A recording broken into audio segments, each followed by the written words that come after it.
Treasure. Just the word can cause some people's blood pressure to jump.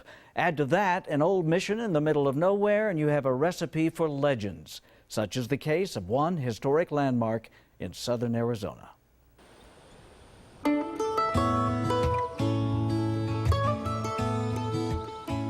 Tumacacori, an oasis in the desert, and the source of so many legends about treasure. The Tumacacori treasure thing is real. I wouldn't have worked on it if it hadn't been. I see no foundation for those treasure legends. Father Kino's Jesuit priests built Tumacacori in the 1750s.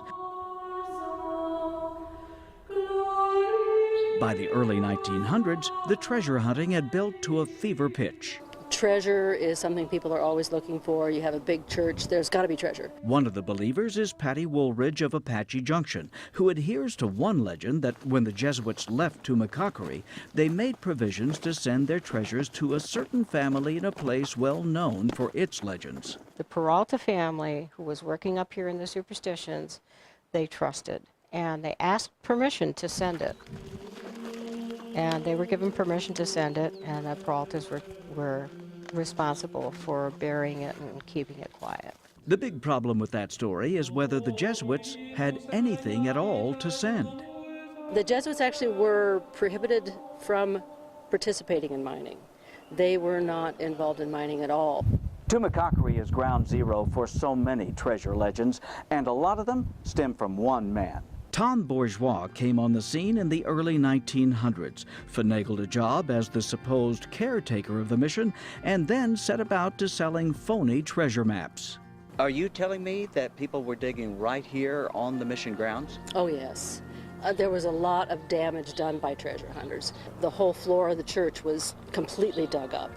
There are holes in the walls from people who, for whatever reason, thought that they suspected there was something buried in the wall.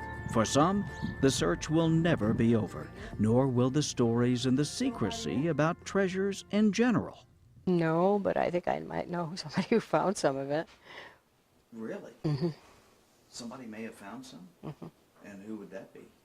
I'm not going to say. Archaeologists eventually did their own digging at the mission. They reported finding artifacts worth a total of $5. Best advice? If you go looking for gold in Tumacacori, expect to find it only in the color of the flowers. And my thanks to photographer Chris Miracle for the beautiful pictures and the people of Old Tucson for reenacting this story.